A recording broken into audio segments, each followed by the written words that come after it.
Ճիշտն ասած, պատգամավորական գործունեության իմ համար ամենահետաքրքիր ու սիրելի պահերից մեկը կառավարության հետ հարցուպատասխանն է եղել, երբ որ անձամբ ձեզանից կամ կառավարության անդամներից ուղիղ ստանում ենք մեզ հետաքրքրող հարցերի պատասխանները, այսօր իմ ամենավերջի հնարավորությունն է օգտվելու այս հարցուպատասխանից, դրա համար առիթը բաց չեմ թողնում եւ հարցս հետեւյալն է. Վերջերս դուք ձեր ելույթներից մեկում նշեցիք, որ այսօրվա նոր խորհրդարանի ձևավորված ընդդիմությունը ապօրինի ճանապարհով է հայտնվելու խորհրդարանում։ Ես նկատեցի, որ դուք ակնարկում եք ընդհանրաբար այն մեծ ծավալի ընտրակաշառքները, որ եղել են նախընտրական կամպանիայի ընթացքում, բայց ես նաև ուզում եմ մատնանշել, որ այդ քարոզարշավի մեջ ահռելի տեղ էր զբաղեցնում նաև մանիպուլյատիվ սուտը։ Ժողովրդական լեզվով ասած, սուտը քար է ծակում, ուրեմն խոսքը, ասացվածքը ակնհայտ դարձել էր ընդդիմության քարոզչամեքենայի կարևոր տարրը եւ նրանք ուղղակի չէին ընկալում, որ նաև կա ժողովրդական մեկ այլ խոսք, երբ որ ասում ենք ստի ոտը կարճ է։ Բայց պետք է նշենք, որ կարճատև ժամանակահատվածի մեջ սուտը էֆեկտիվ է եւ կարծում եմ, որ մեր ազնիվ շատ քաղաքացիներ կարող էին տրվել այդ մեծ ստերին, չգիտեմ 300,000 ադրբեջանցի, 300,000 աշխատատեղ, ոսկեպար, կիրանց, 300 սպարտացի, չէ, վայ 300 սպարտացի, չէ, դա ուրիշ թեմա է։ Ձեր կարծիքը այդ մասին։ Շնորհակալ եմ պարոն Թորոսյան հարցի համար, շնորհակալ եմ նաև այս ընթացքում ձեր գործունեության համար, նաև հարցուպատասխանների ընթացքում հարցերի պարզաբանման հնարավորության համար։ Հիմա կոնկրետ նախընտրական շրջանում եմ ասել, հիմա էլ վերահաստատում եմ, որ 300,000 ադրբեջանցիների վերադարձի թեման դա ֆեյք մտածածին հորինովի թեմա է եւ նման բան չի եղել, չկա եւ չի լինելու եւ նաեւ բացատրել եմ թե ինչու եւ ընդհակառակը կարծում եմ, որ մեր հանրությունն էլ պետք է համապատասխան արձագանք ցուցաբերի այն քաղաքական ուժերի նկատմամբ, ովքեր սուտը տարածել են։ Եվ ելի եմ ուզում ասել, որ նման թեմա ընդհանրապես թեկուզ լրատվական ֆոնի մակարդակում պահելու հնարավորություն կա միայն պատերազմի եռագլուխ կուսակցության խոսույթները շարունակելու դեպքում։ Այսինքն, եթե մենք հակամարտության տրամաբանության մեջ ենք մտնում, ինչ խոսույթներ կարող են ձևավորվել, բայց խաղաղության օրակարգը եւ խաղաղությունը բոլոր թեմաները փակում է եւ փակել է եւ սրանում է իրողություն։ Ինչ վերաբերում է հարցի առաջին մասին, այո, ակնհայտ է, որ լայնածավալ ընտրակաշառքներ են բաժանվել եւ ակնհայտ է նաեւ, որ առաջին անգամ մեր պետությունը այսքան կարողացել է պայքարել ընտրակաշառքի դեմ եւ առաջին անգամ է, որ այս ծավալի ընտրակաշառքին ժողովուրդը հաղթել է։ Այս շատ կարեւոր է, որովհետեւ նախկինում երբեք չի եղել դեպք, երբ որ այս ծավալով ընտրակաշառք բաժանվի եւ ժողովրդի ձայնը արտահայտվի։ Սա մի կողմից ցույց է տալիս մեր պետության ինստիտուցիոնալ հասունությունը, մյուս կողմից ցույց է տալիս, որ այդ ճանապարհը դեռ պետք է շարունակել։ Եվ ելի ուզում եմ ասել, որ ընտրակաշառք բաժանողներին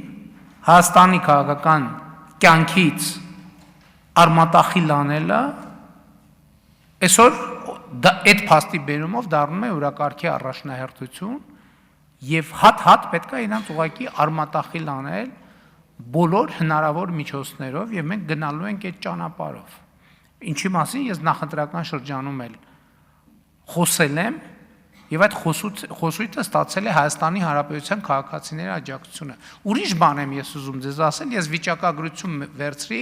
ցավալիորեն 2021 թվականից հետո ընտրակաշառքի գործերով որպես մեղադրյալ ներգրավված ոչ մի մարդ այսօր բանտում չի։ Եվ սա այն մեծագույն հարցն է, որի պատասխանը մեր դատաիրավական համակարգը պետք է տա։ Շնորհակալություն, պարոն վարչապետ, ես սովորաբար անդրադառնում եմ այն թեմաներին, որոնց մեջ մտնելով ես ինքս իմ մաշկի վրա զգում եմ դրանց ցավոտ էֆեկտը։ Եվ այս ստի ու կեղծիքի ամբողջ ընթացքը իմ համար շատ ցավալի եղել նախընտրական քարոզարշավի ընթացքում։ Ես հասկացել եմ, թե ինչքան մեծ ու ահռելի վնաս է տվել դա բարոյահոգեբանական տեսանկյունից մեր քաղաքացու, մեր ընտրողի համար, գիտակցական եւ ենթագիտակցական ինչպեսի ահռելի ճնշում է եղել, ցավոտ, զգայական, վախեցնող եւ բարեբախտաբար մեր քաղաքացին այո հաղթահարեց։ Ես կարող եմ վստահաբար ասել, որ կառավարության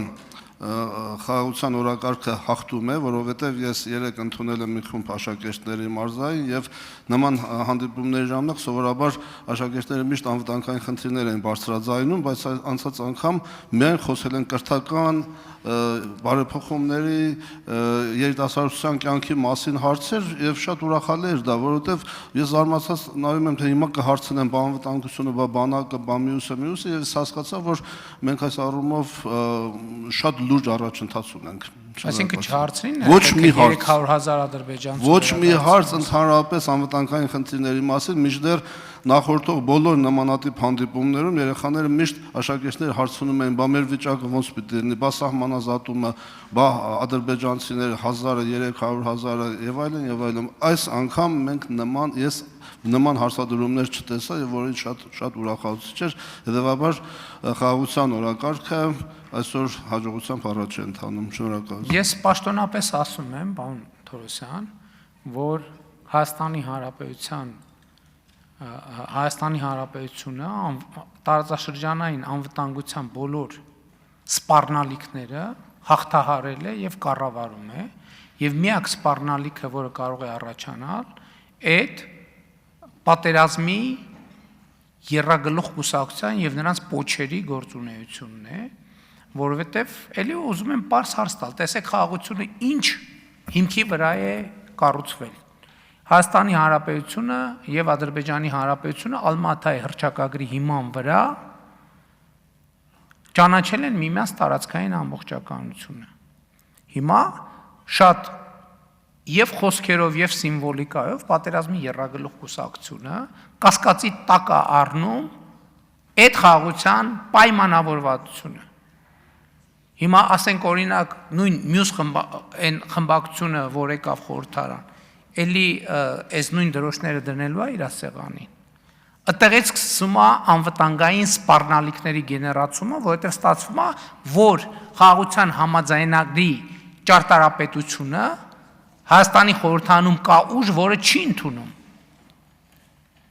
Հետևաբար սա գեներացնում է սպառնալիք։ Սա շատ ուղիղ գեներացնում է սպառնալիք։ Եվ առաջացնում է ռեակցիաներ։ Եվ մենք պետք է այս պատճառահետևանքային կապերը տեսնենք եւ առերեսվենք այդ պատճառահետևանքային կապերի հետ։ Ես ուղիղ դրա մասին խոսել եմ նախընտրական քարոզչության շրջանում եւ Հայաստանի Հանրապետության ավելի քան 700,000 քաղաքացիներ գնացել են եւ հաստատել են խաղաղության օրակարգին հավատարմությունը եւ սա քաղաքացիների ճնշող մեծամասնությունն է։ Դա ընտրություններում արտահայտված թիվը չի։ Դա քաղաքացիների ճնշող մեծամասնությունն է։ Որովհետև այդ թիվը արտահայտվել է ընտրակաշառքի բերումով, ընտրակաշառքների բերումով։ Եվ Հայաստանի Հանրապետությունը պետք է ինքը իրեն պաշտպանելու լծակներ գտնի։ Դա լրտեսական ցանց է, որը աշխատել է, ընդ որում դե ֆակտո եւ դե յուրե լրտեսական ցանց է։